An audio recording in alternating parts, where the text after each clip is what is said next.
నమశంకరాయ.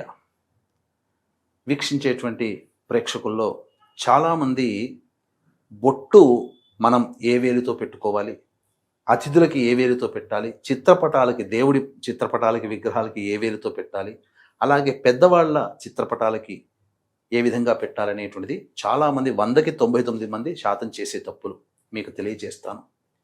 మనం బొట్టు పెట్టుకునేటప్పుడు ఆయుఃకారకుడైనటువంటి శనికి సంబంధించినటువంటిది ఈ మధ్యవేలు ద్వారా పెట్టుకోవడం వల్ల మనకు ఆయురారోగ్యాలు అభివృద్ధి చెందుతాయి. కాబట్టి ఎల్లప్పుడూ మధ్యవేలు మనం బొట్టు పెట్టుకోవడానికి వాడాలి. ఎదుటి వారికి పెట్టేటప్పుడు, ముత్తైదులకు కానీ, పెద్దవాళ్ళు కానీ, ఎవరికైనా పిల్లలకు కానీ బొట్టు పెట్టేటప్పుడు, తాంబూలం ఇచ్చేటప్పుడు మనం మధ్యవేలితో బొట్టు పెట్టుకొని ఎదుటి వాళ్ళకి బొటన వేలితో బొట్టు పెట్టాలి. అలాగే దేవతా సంబంధమైనటువంటి చిత్రపటాలకి ఈ వేలుతోనే, అనగా రింగ్ ఫింగర్ అంటారు, ఈ ఉంగరం వేలుతో గంధం పెట్టి మళ్ళీ క్లాత్తో తుడుచుకొని మళ్ళీ ఈ వేలుతోనే ఆ దేవతా చిత్రపటాలకి, విగ్రహాలకి మనం కుంకుమ అద్దాలి.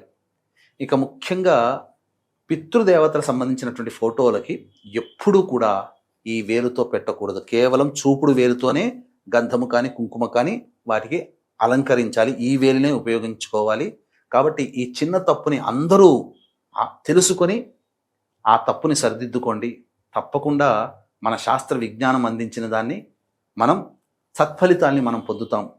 ఇలా కాకుండా వ్యతిరేకంగా చేస్తున్నాము అనంటే మనం తప్పు చేస్తున్నట్టే. కాబట్టి వీక్షించేటువంటి ప్రేక్షకులు తప్పు దిద్దుకొని సరి అయినటువంటి విధానాన్ని ఆచరించండి.